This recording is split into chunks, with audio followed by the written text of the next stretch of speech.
नमस्कार दोस्तों, कैसे हैं आप सब? आशा करता हूँ ठीक होंगे। मैं आकाश आप सबको फिर से स्वागत करता हूँ मेरे YouTube चैनल पर। इस चैनल को आप सब्सक्राइब करके रखिए। अब सब्सक्राइब करने के लिए 2 रीज़न आपको मैं बताता हूँ। इस चैनल पर आप सबके लिए 2 तरीके का वीडियोस रेगुलर लेकर आऊँगा, जहाँ से आपको पढ़ने का भी मौका मिलेगा और पैसे कमाने का भी मौका मिलेगा। तो दोस्तों, आज का जो वीडियो है वो है some basic terms of English. मतलब इंग्लिश में हम कुछ बेसिक सा टर्म्स जानेंगे जिसको जानना बहुत ज़रूरी है। और हाँ, मैं आप सबके लिए एक इंग्लिश का सीरीज़ वीडियो लेकर आ रहा हूँ जो कि एकदम ज़ीरो से लेकर मतलब बिगिनर से लेकर एडवांस लेवल तक आप सबके लिए बहुत काम में आएगा। तो चलिए शुरू करते हैं।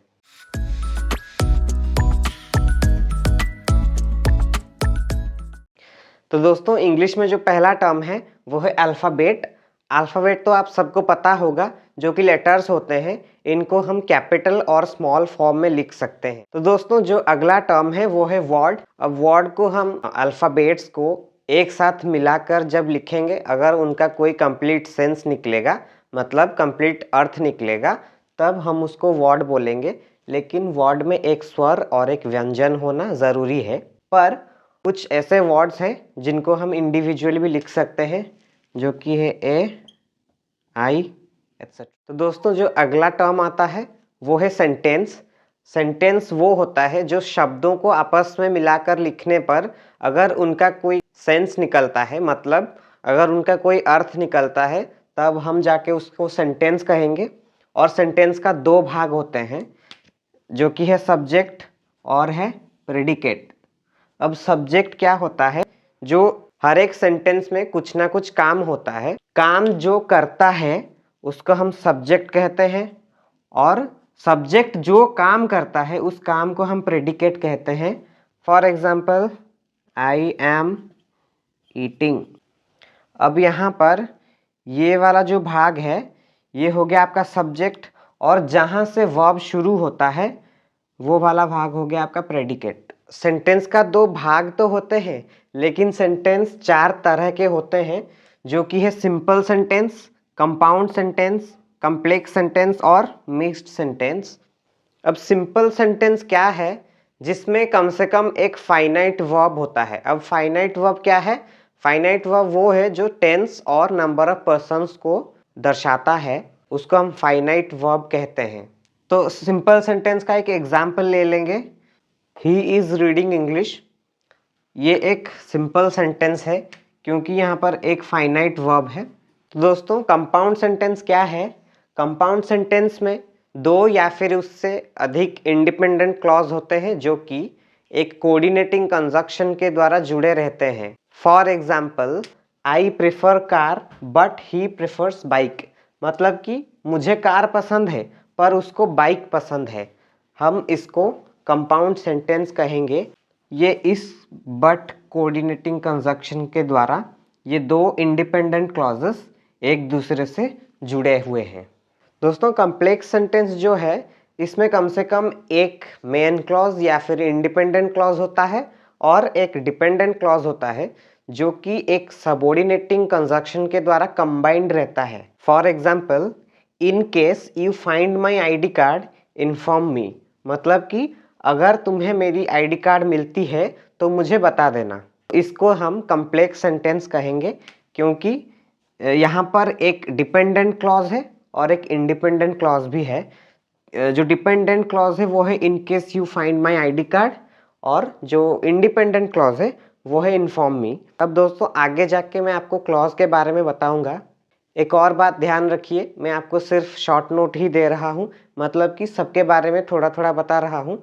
आगे जाकर आपको मैं सभी के ऊपर डिटेल्ड वाला वीडियोस लेकर आऊँगा, तो आप उसके लिए मेरे चैनल को सब्सक्राइब करके रखिए ताकि हर एक वीडियोस आप देख सकें। दोस्तों, जो मिक्स्ड सेंटेंस होता है वो इनमें से कोई सा भी सेंटेंस के साथ मिलता जुलता नहीं है। For example, there is no chance of falling down from the seat. मतलब कि इस सीट में से गिरने की कोई चांस नहीं है। हम इसको मिक्स्ड सेंटेंस कहेंगे क्योंकि ये इनमें से किसी भी सेंटेंस का रूल फॉलो नहीं करता। दोस्तों, जो अगला टर्म है वो है क्लॉज।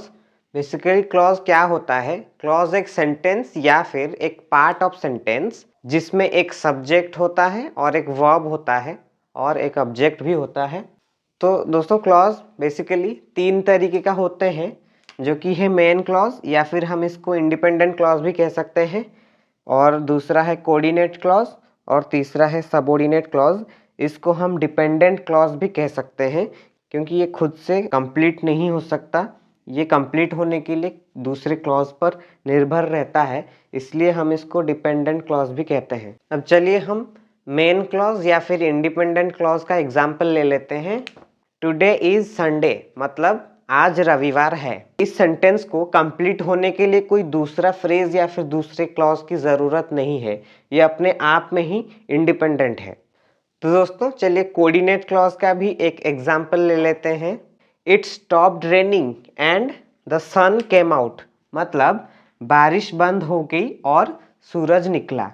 तो यहाँ पर ये जो एंड है ये कोऑर्डिनेटिंग कंजक्शन है, जो इस दो इंडिपेंडेंट क्लॉज को आपस में जोड़ता है।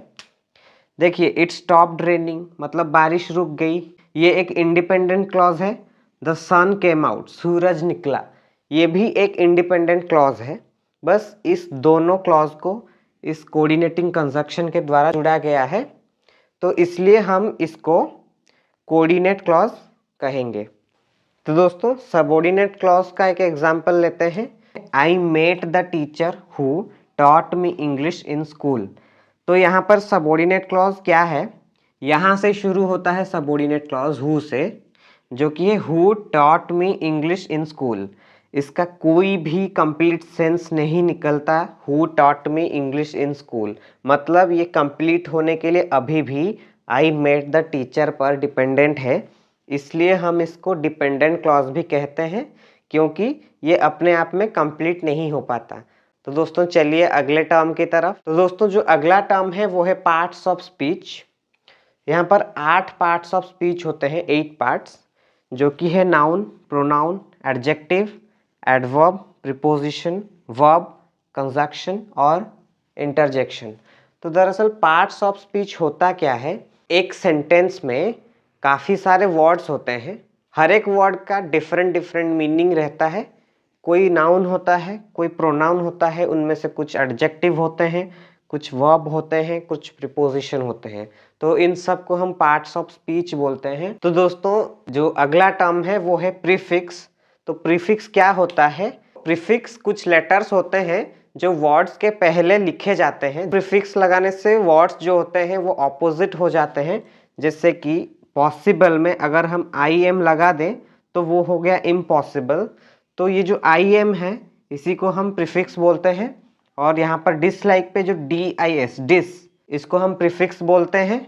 और यहाँ पर जो इम्प्योर है, यहाँ पर जो आई एम है, इसको भी हम प्रीफिक्स बोलते हैं। तो इस तरह जिस भी वर्ड के पहले कुछ लेटर्स लगा के उस वर्ड को हम अपोजिट बना सकते हैं, उसको हम प्रीफिक्स कहेंगे। तो चलिए अगली टर्म की तरफ चलते हैं। तो दोस्तों अगला जो टर्म आता है वो है सफिक्स।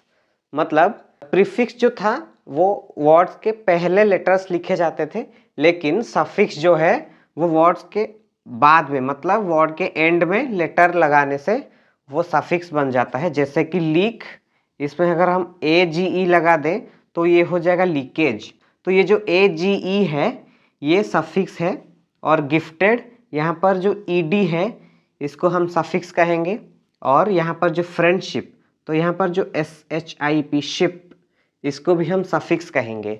तो फ्रेंड के साथ अगर शिप लग जाए तो ये दोनों मिलकर एक ही वर्ड बन जाएंगे, जो कि है फ्रेंडशिप। अब इसको हम सफिक्स कहेंगे। तो लेटर्स जैसे ED, AGE, IST, ING etcetera अगर शब्द के बाद में लगाएं उनके साथ तो वो सफिक्स बन जाता है।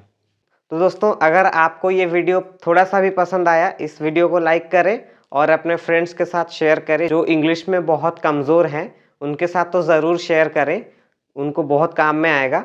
और अगर आपके मन में कुछ भी डाउट रह गया हो तो आप मुझे कमेंट बॉक्स में कमेंट कीजिए, मैं कोशिश करूँगा आप सबका डाउट क्लियर करने के लिए। तब तक के लिए bye bye, take care, have a nice day.